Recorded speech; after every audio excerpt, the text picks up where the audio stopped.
Hello, this is Chef John from foodwishes.com with Panettone. That's right, I'm very excited to show you my very first attempt ever at making panettone. And I'll admit to being a little bit intimidated, because from what I read, this is supposed to be one of the hardest breads in the world to make. In fact, one article compared it to climbing Mount Everest, which sounds a little dramatic. I mean, I don't think there's dozens of people that die each year making this bread, or at least not suddenly. But anyway, as you'll see, this came out really well. So this is either easier than people say, or I had a good amount of beginner's luck. But either way, let's go ahead and get started by starting the starter, which we're going to need to make the day before.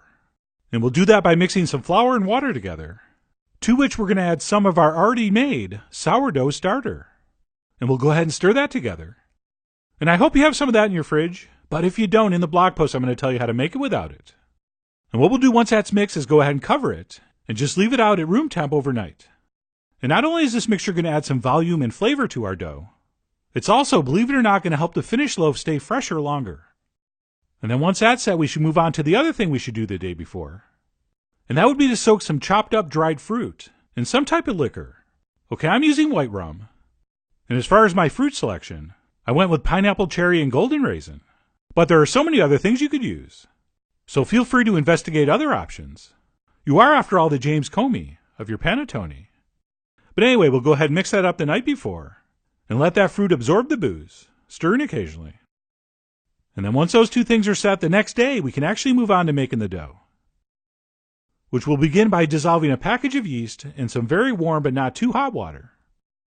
And as usual, we'll let that sit for about 10 minutes before adding the following ingredients. All right, to that we're going to add a couple eggs, as well as some white sugar. We'll also toss in a spoon of pure vanilla extract, as well as some freshly grated orange and lemon zest. And then for whatever reason, I decided to take a whisk and give this a mix before adding our starter and flour. You probably don't have to, but it's too late now. And once I had done that, I went ahead and grabbed my starter from the day before, which looked beautifully bubbly and smelled amazing. And what we'll do is give that a stir and dump it into our mixing bowl. And like I said, if you don't have some sourdough starter, don't worry. I'll tell you in the blog post how to make a cheater version. But anyway, we'll go ahead and dump that in, at which point we'll go ahead and finish this off by adding our flour. And I'm just using all-purpose here, although some recipes do call for bread flour.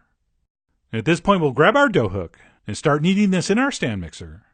Although as soon as I lowered that hook in, I realized I forgot the salt. So I stopped and added it, because you never, ever want to forget the salt. And then what we're going to do is let this knead for a long time, like for 10 minutes or so, until we've achieved a very, very smooth, very, very elastic dough. And early on, if you need to stop it and scrape down the sides, go ahead. But like I said, we'll let this knead for about 10 minutes until we've created something that looks like this. All right, like I said, very smooth and very elastic. And if we pull that dough with our spatula, it should sort of snap back into place. And then once that's been accomplished, we'll go ahead and add our room temperature butter. Okay, ice cold's not going to work here. Make sure it's room temp.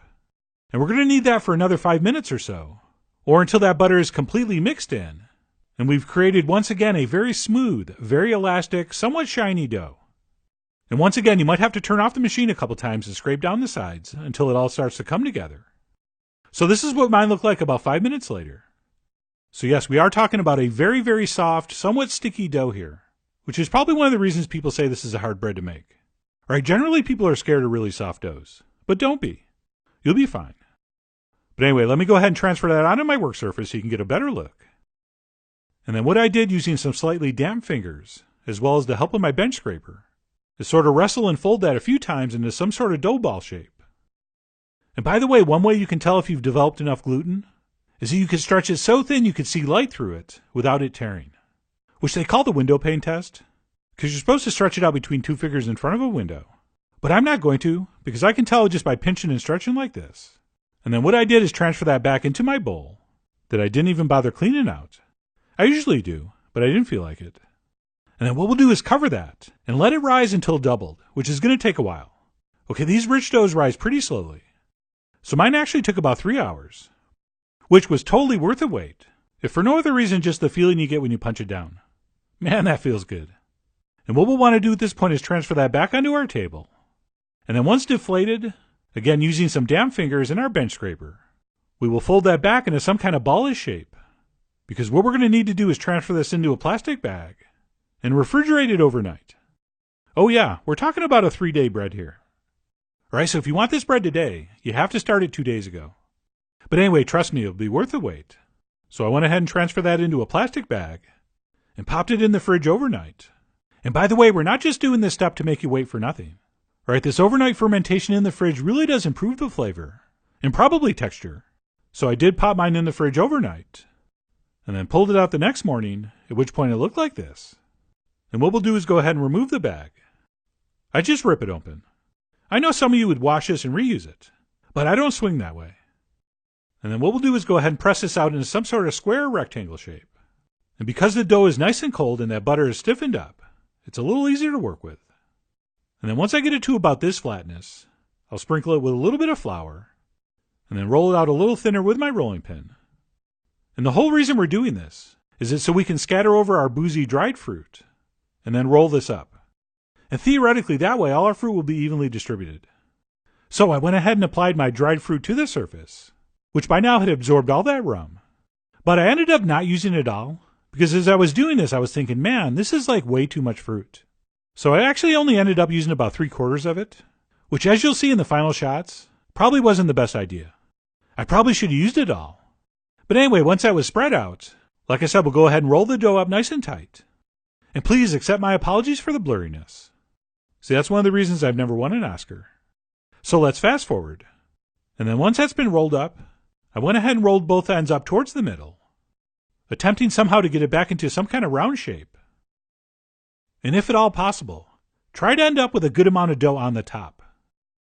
Okay, so I sort of worked that around until, like I said, I ended up with some kind of smooth dough over the top.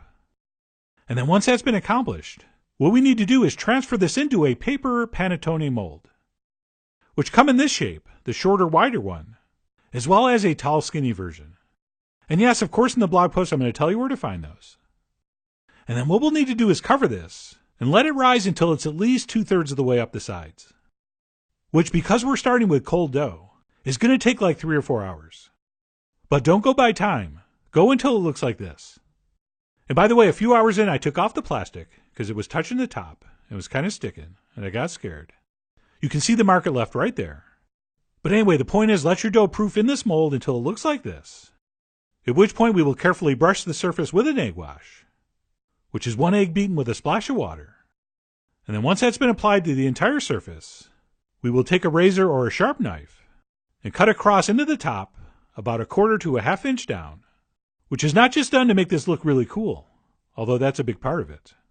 We actually need to do that so it rises properly and we achieve that beautiful signature dome shape. So we'll go ahead and slice the top just like that. And then our last official act before this goes in the oven is to place a small piece of butter right in the middle, which is probably more traditional than practical, since I doubt that's going to make much of a difference. But do it anyway. And that's it. We are finally ready to bake.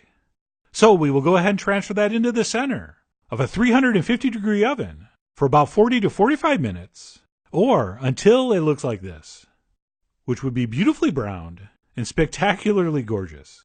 I mean, look at that. That was so beautiful, I didn't even really care how this tasted. And then if you're thinking, hey, this is probably ready to eat right now. Well, unfortunately, you could not be more wrong. We actually need to let this cool for 2 hours upside down.